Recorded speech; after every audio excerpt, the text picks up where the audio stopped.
All right, music fans, welcome back. Harmless Dave here talking about real music and doing it in real time for a few real people out there just like you and just like me. So I have breaking news about Steve Perry. No, really. I have true breaking news. I'm not embellishing. I'm not exaggerating. I'm not doing this for clickbait. I'll get to the news about this guy here, Steve Perry, shortly. By the way, this is a great extended version of the album Street Talk. It is my favorite Steve Perry album.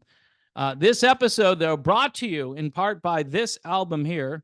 It's called Kaleidoscope. That's the name of the album. You should really look this up. If you like Chicago 17, all right, which I do, you might like this album. The duo, they go by Ride Home and Safsund. Safsund is a member of the band Lionville, okay? And Ride Home, which is Rydholm, not sure where he comes from, but holy crap, Batman, this is one heck of a collection here. Pure ear candy, horn sections everywhere, total West Coast throwdown from this duo.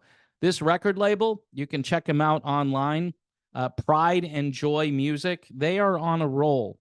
They've got 3 or 4 things that are in my top 10 for the year currently. And for some reason, Frontiers isn't as big this year, at least for me.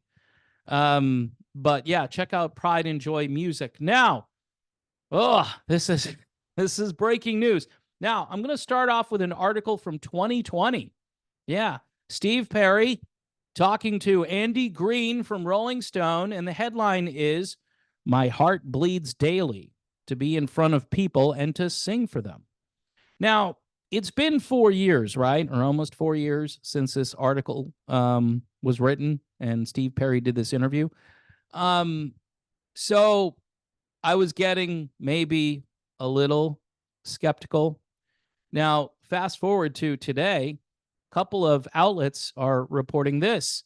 Steve Perry hints at long-awaited return to touring. Touring.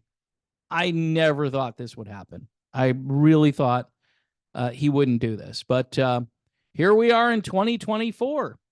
And here's the headline: Steve Perry signs to new record label, contemplates solo tour, says, "I miss it terribly." Now, for those of you who've been following Steve Perry and have seen the VH1 Back to the Music episode with Journey, and they're talking to Steve Perry, and he was contemplating a tour back in, like, I don't know, 2002 or whenever that documentary came out. And so he's been contemplating a tour now for well over 20 years. This is what he says to Andy Green, and this is dated today, May 16th of 2024. He says, "There's been a big soulful reclaiming of this original feeling that I had about singing that I needed to get back to." Okay, that's an interesting way of saying it. Steve Perry has a way with words. He doesn't say the most simplistic things like, "Hey, it would be cool to sing again," right? No, let me repeat this. He says there's a big soulful reclaiming of this original feeling. So I think he's saying it comes from his heart, comes from his soul. So that's good, right? I think it's good. I'm really truly surprised. So the article talks about this new song, which isn't a new song. It Could Have Been You, which was originally on Raised on Radio. And Steve Perry is featured on BGVs, as some people like to call them. Hard to really hear Steve's voice on that track, which was done by this band called The Effect, featuring Trev Lukather, who is Steve Lukather's son, and Nick Collins, who is Phil Collins' son. So anyway, apparently Steve Perry did a Zoom interview with Rolling Stone, and I'm sure if that's out there, people are going to want to see that interview. Perry says, I just signed with a new record label. Holy crap, Batman. He says, I'm very excited about it, and I'll have an opportunity very soon to work with these very, very musically creative people. I'll probably announce who I signed with very soon. That's about as much as I can say, but I'm excited about that. And I am working on stuff. Now, again, somebody who's been following Steve Perry for quite some time, after Traces came out, he did hint a little bit at the time that he had all of this music that was, I don't know, ready to go, or he had more music that he would like to share. So I don't know if this is music that he had recorded back, during Traces or before or after. He says he's working on stuff. They go on to say Perry emerged from a 22-year recording hiatus in 2018 with the release of Traces. Folks, that's 6 years ago. Just putting it out there. Time goes by very quickly. He says here, but he didn't tour behind it, disappointing many fans. What got in the way? Perry says it's a long story. Uncle Steve is up in age, and everybody at this age has some aches and pains and things like that. But it's a really good question that I've been asking myself too. And Trev's been busting my balls about it for a long time, to be honest with you. It's something that I'm absolutely missing terribly, he continues. I can't even tell you how much. But there's been a big soulful reclaiming of this original feeling that I had about singing that I needed to get back to. I didn't want to go out and just turn the wheel or turn the crank. In his mind, Traces was just one step on a long journey back toward rediscovering his voice after years of not knowing if he'd ever sing again. He says, my father was a singer that never got a chance to realize his dreams, and I did, says Perry. I got to tell him years ago, before he passed, that I was doing this not just for me, but for him too. This is the historical relevance to what I'm going through and rekindling about me and my voice and touring. As far as touring again, I never say never at this point. My life has proven me just that. This is a topic that has come up between Perry and Lukather at many points throughout the past few months. Lukather says he can still sing his ass off. Physically, it's a big task, even for me at my age, running around the stage for an hour plus. It's really when he's comfortable, but I always told him that I am here as a friend and here to push him when I can, and I want to help too. So a lot of bombshell information here. So Perry, citing his age as to why maybe he's been hesitant to get back out there on the road, and Trev Lukather saying that even for his age, running around the stage for an hour or more is difficult. So it's got to be a lot more difficult for a guy like Steve Perry. But you know what, folks? This opens a door, and people are going to be talking about this. A lot of speculation here. And Steve Perry, he does a lot of things, I believe, for a reason.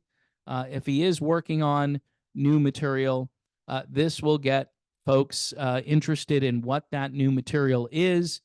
He just signed with a new record label. It doesn't mean, though, that he's releasing an album tomorrow. There's actually quite a bit to unpack with this interview with Rolling Stone, and somebody who has interviewed Steve Perry before, Andy Green. Here's what I'll say about this. This comes from me. I will believe this when I actually see it, right? Especially the touring part. I believe that Perry will probably release new material.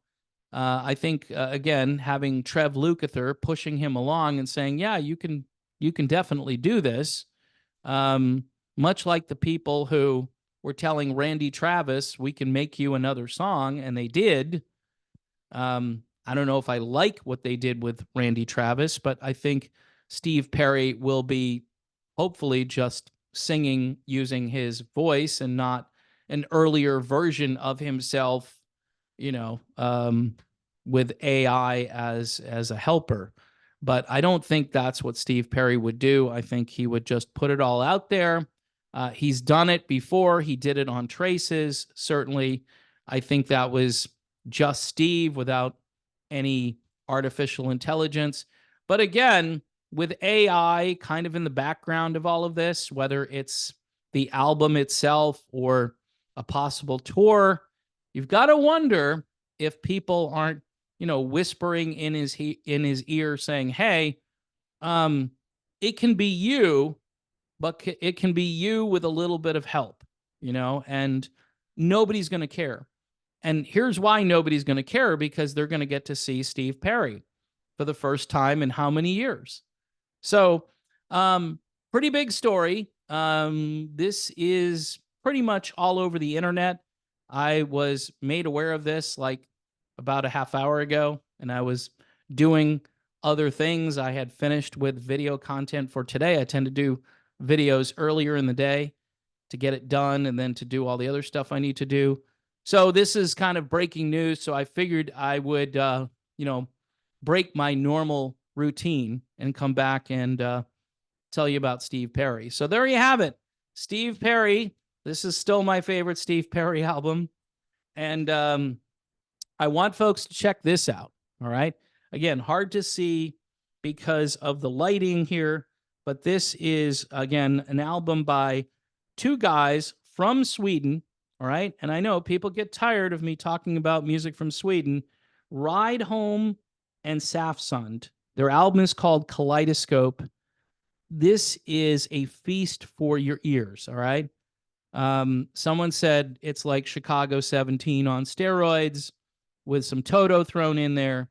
And I'd have to agree with that assessment, but the music is just phenomenal, courtesy of Pride and Joy Music. If you're a fan of all of that great West Coast stuff, and I didn't call it West Coast back then, I just called it great music. In fact, this Steve Perry album is very West Coast, right? Based on those standards today. Thanks for watching, everyone. God bless. Please pray for peace around the world and in the Middle East. And I may unpack some of this Steve Perry stuff a little bit more tomorrow. But until then, thanks for watching. Don't forget to subscribe, and I will see you soon.